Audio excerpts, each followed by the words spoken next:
बिस्मिल्लाहिर्रहमानिर्रहीम। अस्सलाम वालेकुम everyone, welcome to chemistry online class. आज हम फिजिकल केमिस्ट्री में चैप्टर है हमारा केमिकल काइनेटिक्स और जो टॉपिक है वो है जी bimolecular collision theory of reaction rates. ठीक है कि रिएक्शन के अंदर जो कोलिजन होती है उसका रिएक्शन रेट के ऊपर क्या इफेक्ट आएगा। तो इसके लिए कुछ पास्टुलेट्स हैं, पॉइंट्स हैं जो मैंने लिखे हुए हैं। सबसे पहला पॉइंट क्या है कि molecule in order to react must collide. Molecule को एक दूसरे के साथ कोलाइड करना चाहिए। अगर कोलाइड नहीं करेंगे तो उस सूरत में रिएक्शन पॉसिबल ही नहीं होगा, क्योंकि जब तक मॉलिक्यूल टकराएंगे नहीं, ना तो उनके पास एक्टिवेशन एनर्जी आएगी, ना ही उनके बॉन्ड ब्रेकिंग और बॉन्ड मेकिंग वाली साइड कोलाइड करेगी, तो उस सूरत में भी बॉन्ड नहीं बनेगा। इसका मतलब है कि हर चीज़ के लिए जो बेसिक चीज़ है वो क्या है मॉलिक्यूल के रिएक्शन के लिए, कि मॉलिक्यूल कोलाइड करें।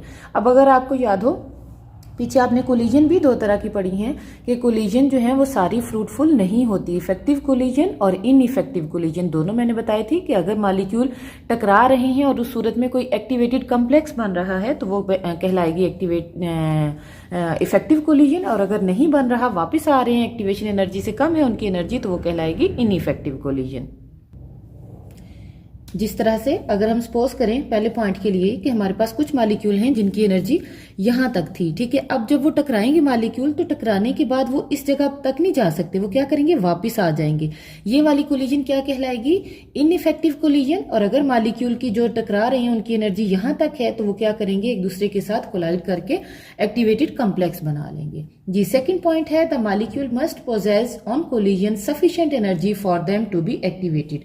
इसका मतलब क्या हुआ, ये मैंने ग्राफ में लिखा हुआ है, ये है जी हमारे पास एनर्जी और इस साइड पे है रिएक्शन पाथ के, रिएक्शन किस साइड पे जा रहा है। ये हमारे पास है रिएक्टेंट और ये है प्रोडक्ट, ठीक है। अब यहाँ पे रिएक्टेंट की मॉलिक्यूल है, बहुत सारे मॉलिक्यूल होंगे जिनकी एनर्जी डिफरेंट होगी, ठीक है। कुछ की एनर्जी कम होगी, कुछ की एनर्जी ज्यादा होगी। अब क्या करेंगे, मॉलिक्यूल कोलाइड करेंगे। अगर तो कोलाइड कर रहे हैं मॉलिक्यूल और उनकी एनर्जी इतनी ज्यादा है कि वो यहाँ तक पहुंच सके और एक्टिवेटेड कम्प्लेक्स बना सके, तो वो वाली कोलिजन जो होगी, वो जो एनर्जी है, इतनी एनर्जी होनी चाहिए कि रिएक्शन हो सके। अगर एनर्जी इससे कम होगी तो मॉलिक्यूल क्या करेंगे, वापस, अब वो यहां तक आएंगे तो वापस पीछे रिएक्टेंट वाली साइड पे चले जाएंगे। लेकिन वो मॉलिक्यूल जो कि यहां तक आएंगे और एक्टिवेटेड कम्प्लेक्स बनाएंगे, वो फिर प्रोडक्ट के अंदर कन्वर्ट होंगे। तो इसका मतलब मॉलिक्यूल के पास एनर्जी ज्यादा होनी चाहिए, किसकी निस्बत, उनकी एक्टिवेशन एनर्जी की निस्बत। जिस तरह से ये हमारे पास क्या है, एक्टिवेशन एनर्जी है EA, ठीक है।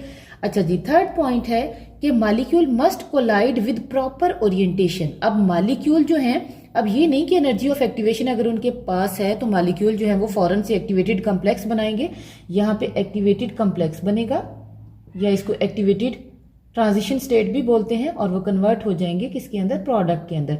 अब कहते हैं ये जरूरी नहीं है, उसके लिए एक थर्ड पॉइंट भी जरूरी है, वो क्या है, प्रॉपर ओरिएंटेशन होनी चाहिए। मॉलिक्यूल जब टकराएं तो उनकी प्रॉपर ओरिएंटेशन हो। अब ओरिएंटेशन का मतलब क्या है कि वो साइड टकराएं जिनका बॉन्ड बनना और बॉन्ड टूटना है, ना कि दूसरी साइड टकराएं। जिस तरह से देखें, ये हमारे पास है A2 रिएक्टेंट और ये है B2 रिएक्टेंट। अगर A2 इस साइड पे आ रहा है और B2 इस साइड पे जा रहा है, अब यहाँ पे क्या होगा, ये A और इस B का आपस में कांटेक्ट होगा, ठीक है। लेकिन ये वाला A और ये वाला B आपस में कांटेक्ट नहीं होगा। इसका मतलब क्या हुआ कि ये कोलिजन फ्रूटफुल नहीं है, क्योंकि दोनों मॉलिक्यूल, इन दोनों एटम, एक मॉलिक्यूल का एक एक एटम तो इन्वॉल्व हो रहा है, दोनों इन्वॉल्व नहीं हो रहे। इसका मतलब ये कोलिजन फ्रूटफुल नहीं है। अगर हम इस कोलिजन की बात करें, अब इसमें देखें, ये A2 मॉलिक्यूल है, ये B2 मॉलिक्यूल है। अब ये इस B के साथ टकराएगा, ये वाला A, और ये वाला A इस B के साथ टकराएगा। इसका मतलब क्या हुआ, अब दोनों मॉलिक्यूल के दोनों एटम टकरा रहे हैं एक दूसरे के साथ, ठीक है।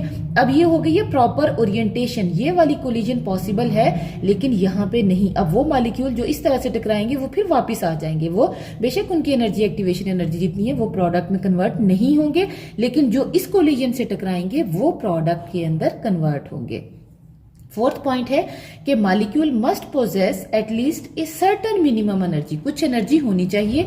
वो किस लिए जरूरी है, वो मॉलिक्यूल की अरेंजमेंट ऑफ इलेक्ट्रॉन के लिए जरूरी है कि ये बॉन्ड तोड़ेंगे, इलेक्ट्रॉन को अरेंज कर सकें, ठीक है। रीअरेंज कर सकें, किस तरह से, ब्रेक करने में और फिर बॉन्ड बनाने में। बॉन्ड तोड़ने के लिए भी और बॉन्ड बनाने के लिए भी, इलेक्ट्रॉन की रीअरेंजमेंट के लिए भी कुछ एनर्जी चाहिए होती है। ये थे 4 पॉइंट जी कोलिजन, बायोमॉलिक्यूलर कोलिजन थ्योरी के। इनके अकॉर्डिंग इन चारों पॉइंट्स को फुलफिल होना चाहिए, तभी कोलिजन फ्रूटफुल है। अगर इनमें से कोई भी पॉइंट मिस हो जाता है तो उस सूरत में कोलिजन इफेक्टिव नहीं होगी, रिएक्टेंट प्रोडक्ट के अंदर कन्वर्ट नहीं होगा। ठीक है, अगर इनमें से कोई सा भी एक पॉइंट मिसिंग हो जाता है। अब हम देखेंगे अपना नेक्स्ट, इसको हम एग्जाम्पल से समझेंगे। जी, एग्जाम्पल से समझने के लिए हम कंसीडर करेंगे कि ये हमारे पास है दो मॉलिक्यूल ए और बी, इसको बोलेंगे बाई मॉलिक्यूलर कोलिजन थ्योरी के अकॉर्डिंग ही है, ये कन्वर्ट हो रहे हैं प्रोडक्ट के अंदर। अगर हम देखें कंसंट्रेशन ए की तो ये है Na और कंसंट्रेशन बी की क्या है Nb। ठीक है, हम सपोज कर लेते हैं कि ये हमारे पास एक कंटेनर है। ठीक है, इसके अंदर है ये मॉलिक्यूल ए और बी के मॉलिक्यूल इस तरह से मूव कर रहे हैं। ठीक है, ये ग्रीन वाले सारे समझे कि ये हमारे पास ए के थे, ये जो ब्लू वाले हैं ये सारे के सारे बी के मॉलिक्यूल हैं। अब ये ए और बी के मॉलिक्यूल आपस में टकराएंगे। ठीक है, अच्छा जी, अब वो जो टकराव है, अगर हम कहते हैं कि जी हमारे पास क्या है, number of collision per unit time per unit volume. Z क्या है, वो कोलिजन है जो कि एक यूनिट टाइम में यूनिट वॉल्यूम के अंदर यहाँ पे हो रही है। ठीक है, अच्छा जी, अब आपको पता है सारी कोलिजन तो फ्रूटफुल नहीं है ना। इसके अंदर मैंने आपको पहले बताया कि सारी कोलिजन जो है, ये वाला सेकंड और थर्ड पॉइंट, वो फ्रूटफुल नहीं है। सिर्फ वो कोलिजन फ्रूटफुल है जो कि क्या बनाएंगी, एक्टिवेटेड कॉम्प्लेक्स बनाएंगी। अब इसका मतलब क्या हुआ कि यहाँ पे जितनी कोलिजन हो रही है वो सारी फ्रूटफुल नहीं है। अब इसमें से एक फ्रैक्शन है जो कि फ्रूटफुल है। अब वो फ्रैक्शन हम कहां से निकालेंगे, वो हमने जो पीछे आर्हेनियस इक्वेशन पढ़ी थी जिसमें क्या था, E माइनस EA/RT। ये कौन सी कोलिजन है, फ्रूटफुल है, जो कि क्या बनाएंगी, एक्टिवेटेड कॉम्प्लेक्स बनाएंगी यहां से, और फिर ये प्रोडक्ट के अंदर कन्वर्ट हो जाएंगे। अब ये जो इतनी फ्रैक्शन है इसको हमने किससे शो किया है, E माइनस EA/RT से। अगर हम देखें EA क्या है, एक्टिवेशन एनर्जी है, E क्या है, बेस है नेचुरल लॉगरिथम की। ठीक है, अब इसके अंदर जो टोटल कोलिजन हो रही है जो कि फ्रूटफुल है, नंबर ऑफ टोटल कोलिजन कितना था, जी। ठीक है, अब फ्रूटफुल इतनी है, अब टोटल जो collision per unit time per unit volume है वो कितनी है, इन दोनों को हम आपस में मल्टीप्लाई कर देंगे। क्या आ जाएगा, Z multiply E minus raise to the power EA/RT। ठीक है, ये हमारे पास क्या बन जाएगा, total collision per unit time per unit volume.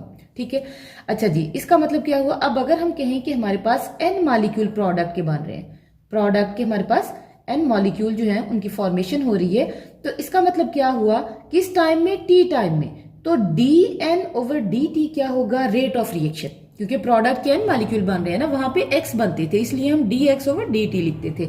यहां पे हमने कहा प्रोडक्ट के कितने मॉलिक्यूल बन रहे हैं, n बन रहे हैं, तो इसका मतलब क्या हुआ, रेट ऑफ रिएक्शन को dx से शो नहीं करेंगे, किससे शो करेंगे, dN/dt से। ठीक है, तो हमारे पास क्या आ जाएगा, dN/dt is equal to ZE minus EA/RT। ठीक है, अच्छा जी, ये होगी इक्वेशन 1। उसके बाद अगर हम देखें तो दो मॉलिक्यूल इन्वॉल्व है, इसका मतलब क्या हुआ, ये सेकंड ऑर्डर काइनेटिक्स है, सेकंड ऑर्डर काइनेटिक्स है, तो उसके अकॉर्डिंग दोबारा से कंसंट्रेशन आएगी, वो क्या होगी, dN/dt इज इक्वल टू, ये साइन ऑफ प्रोपोर्शनैलिटी को रिमूव करके हमने कांस्टेंट लगाया है, किसके इक्वल है, कंसंट्रेशन A की और कंसंट्रेशन B की। कंसंट्रेशन A की क्या है, Na, और B की क्या है, Nb। इसका मतलब ये दोनों की क्या है, कंसंट्रेशंस हैं। तो ये हमारे पास दो इक्वेशन आ गई, इसको 1 कह रहे हैं और इसको हम 2 कह रहे हैं। जी, हमारे पास थी इक्वेशन 1 और इक्वेशन 2। अब हम क्या करेंगे, इन दोनों इक्वेशन को कंपेयर करेंगे, क्योंकि दोनों में क्या है, dN/dt है। ठीक है, दोनों किसके बारे में है, रेट ऑफ रिएक्शन के बारे में है। dN/dt दोनों में, इन दोनों में कॉमन है, इनको हम कंपेयर करेंगे तो क्या आ जाएगा, K एक साइड पे क्या आ जाएगा, KNA/NB इज इक्वल टू, दूसरी साइड पे ये आ जाएगा ZE माइनस EA/RT। ठीक है, ये हमारे पास आ जाएगा। अब हम क्या करेंगे, हमने लेना है rate of reaction. Rate of reaction क्या था, K है, इसका मतलब ये इधर मल्टीप्लाई हो रहा है, इस साइड पे आके क्या हो जाएगा, डिवाइडेड हो जाएगा। जब क्रॉस मल्टीप्लाई करेंगे तो क्या बन जाएगा, ये Z के नीचे आ जाएगा, K is equal to Z/NA into NB, और आगे Z के साथ क्या है, multiply E raise to the power minus EA/RT। इसको कहेंगे इक्वेशन 3। ठीक है, अच्छा जी, अब हमारे पास है Z0 क्या कहलाता है, कोलिजन फ्रीक्वेंसी। वो क्या है, Z number of collision divided by concentration. किन की कंसंट्रेशन, दोनों रिएक्टेंट की। रिएक्टेंट कौन से थे, A और B। ठीक है, Z ओवर एन ए और एन बी ये मिलके क्या बना देंगे, जी नॉट। जी नॉट क्या कहलाएगा, कोलिजन फ्रीक्वेंसी कहलाएगा। ठीक है, अच्छा जी, अब हम क्या करेंगे, इक्वेशन 3 में इसकी वैल्यू पुट कर देंगे। जहां पे ये वाला फैक्टर है उसकी जगह पे क्या लगा देंगे, जी नॉट। तो के इज इक्वल टू हमारे पास क्या आ जाएगा, Z naught e minus E A over R T. ठीक है, अच्छा जी, अब कहते हैं ये तो था हमारे पास एक इक्वेशन नंबर, इसको कह लें 4, ये 4 बन गई है। ठीक है, अच्छा जी, अब कहते हैं यहां तक का तो फैक्टर क्लियर हो गया। अब एक और फैक्टर है जो कि इफेक्ट करता है, वो क्या है, स्टीरिक फैक्टर। ठीक है, स्टीरिक इफेक्ट भी हमने देखना है। स्टीरिक इफेक्ट क्या करता है, ये लिमिट कर देता है सक्सेसफुल कोलिजन को सिर्फ उनमें जो कि प्रॉपरली ओरिएंटेड होंगी। ठीक है, स्टीरिक इफेक्ट क्या कहलाता है, क्या कहता है कि कोलिजन हमारे पास सारी हो रही है, लेकिन उसमें फ्रूटफुल कौन सी है, कोलिजन हमारे पास सारी हो रही है लेकिन उनमें फ्रूटफुल कौन सी है, उनको लिमिट कर देता है सिर्फ वही जिनकी प्रॉपर ओरिएंटेशन है। जो स्टीरिक इफेक्ट है इसको P से शो करते हैं और इसको हम प्रोबेबिलिटी फैक्टर B बोलते हैं। अब हम क्या करेंगे, इस इक्वेशन में, इक्वेशन 4 में स्टीरिक इफेक्ट भी डाल देंगे। तो क्या आ जाएगा, K is equal to P G naught E minus E A over R T. ठीक है, अब अगर इस इक्वेशन के अकॉर्डिंग देखें तो ये जो K है, जो रेट कांस्टेंट है, वो 3 चीजों पे डिपेंड कर रहा है। वो कौन कौन सी है, एक है P स्टीरिक इफेक्ट, दूसरा है जी नॉट जो कि क्या था, कोलिजन फ्रीक्वेंसी था, और तीसरा क्या है, ये वाला फैक्टर है जो कि क्या करता है, लिमिट करता है सक्सेसफुल कोलिजन को सिर्फ उन कोलिजन पे जो कि प्रॉपरली ओरिएंटेटेड हैं। ठीक है, ये इसका मतलब क्या हुआ कि जो रेट ऑफ रिएक्शन है वो इन 3 चीजों पे डिपेंड करेगा। कौन कौन सी, पहली है जी नॉट, ठीक है, कोलिजन फ्रीक्वेंसी, दूसरी हमारे पास है E minus E A over R T जो कि सक्सेसफुल कोलिजन को, फ्रूटफुल कोलिजन को लिमिट कर देता है, तीसरा क्या है P जो कि क्या है, स्टीरिक फैक्टर है या फिर प्रोबेबिलिटी फैक्टर है। ये 3 फैक्टर थे जी जो कि हमने इस इक्वेशन से निकाले। नेक्स्ट हमने देखना है फेलियर ऑफ कोलिजन थ्योरी, कि कोलिजन जो बायमॉलिक्यूलर कोलिजन थ्योरी थी, इसका फेलियर की मेन वजह क्या थी। इसके फेलियर की मेन वजह यह है कि हमारे पास A और Z नॉट दोनों की वैल्यू डिफर करती है। कब, जब रिएक्टेंट मॉलिक्यूल का साइज जो है वो इंक्रीज करता है तो A और Z दोनों की वैल्यू डिफरेंट हो जाती है। ठीक है, दूसरा पॉइंट क्या है कि ये जो है थ्योरी, बायमॉलिक्यूलर कोलिजन थ्योरी जो हमने पढ़ी है, ये गैसेस पे तो अप्लाई होती है लेकिन सोल्यूशन पे अप्लाई नहीं होती। थर्ड पॉइंट क्या है कि इसमें था P जो कि क्या है, प्रोबेबिलिटी फैक्टर है। इसको हम कैलकुलेट नहीं कर सकते उन रिएक्शन के लिए जिनका ऑर्डर डिटरमिन नहीं होता। ऐसा कोई मेथड नहीं है कि उसको हम कैलकुलेट कर सकें किसी भी नॉट एक्सपेरिमेंटली डिटरमिन्ड रिएक्शन के लिए। ठीक है, नेक्स्ट पॉइंट है कि इसको हम कम्प्लेक्स, अगर कम्प्लेक्स मॉलिक्यूल है रिएक्शन में तो उसके लिए भी ये थ्योरी अप्लाई नहीं होती। फिफ्थ पॉइंट है कि ये थ्योरी साइलेंट होती है, कुछ नहीं बताती किसके बारे में, क्लीवेज और फॉर्मेशन ऑफ बॉन्ड, कि बॉन्ड कैसे टूटा, कैसे बना, इसके बारे में हमें कुछ नहीं बताती। नेक्स्ट 7th पॉइंट है कि it is not applicable to surface catalysed reaction, उनके लिए ये एप्लीकेबल नहीं है। ठीक है, एक और पॉइंट है जो कि पॉइंट नंबर 7 है, वो 4 है मॉलिक्यूलर कोलिजन वाला, freedom kinetic, translational kinetic energy के अकॉर्डिंग, उसको एक्सप्लेन करते हैं जी। नेक्स्ट फेलियर में हमारा लास्ट पॉइंट नंबर 4 है, वैसे तो आपकी बुक में वो रह गया है। अब उसके अकॉर्डिंग क्या है कि मॉलिक्यूल की एनर्जी जो है वो डिफरेंट डिग्री ऑफ फ्रीडम में डिवाइड होती है। डिग्री ऑफ फ्रीडम जो है वो 3 तरह की हैं, ट्रांसलेशनल, ये दोनों इंटरनल मोशन में आ जाती हैं, ये रोटेशनल है और वाइब्रेशनल है। ठीक है, अब जो सिंपल मॉलिक्यूल हैं उनके लिए जो बायमॉलिक्यूलर कोलिजन थ्योरी डील करती है वो कहती है कि ट्रांसलेशनल मोशन है, ट्रांसलेशनल काइनेटिक एनर्जी है, उसकी 2 डिग्री ऑफ फ्रीडम है, उसके अकॉर्डिंग एक्सप्लेन करती है। इन दोनों के बारे में कुछ भी नहीं बताती। अगर हम इन दोनों का इफेक्ट भी देखें तो बहुत सारे मॉलिक्यूल ऐसे होंगे जिनके ये वाली एनर्जीज भी होंगी, और इस तरह हमारे पास बहुत सारी मॉलिक्यूल ऐसे हैं जिनकी एनर्जी एक्टिवेशन एनर्जी से ज्यादा है और वो रिएक्ट करेंगे, कोलिजन करेंगे, एक्टिवेटेड कॉम्प्लेक्स बनाएंगे और प्रोडक्ट के अंदर कन्वर्ट हो जाएंगे। इसका मतलब रेट ऑफ रिएक्शन इंक्रीज हो जाएगा। अगर इन दोनों को भी इफेक्ट को देखा जाए तो उससे रेट ऑफ रिएक्शन इंक्रीज हो सकता है, जबकि जो बायमॉलिक्यूलर कोलिजन थ्योरी है वो सिर्फ इस वाले इफेक्ट को देखती है, रोटेशनल और वाइब्रेशनल जो काइनेटिक एनर्जी है उनको डील नहीं करती। तो ये भी मेन इसका ड्रॉबैक था कि इन तीनों को कंसीडर किया जाए, एक को कंसीडर ना किया जाए। इसी के साथ हमारा आज का लेक्चर खत्म हुआ। अगर आपको लेक्चर अच्छा लगा हो तो इसे लाइक जरूर कीजिएगा। अपना ख्याल रखिएगा। अल्लाह हाफिज।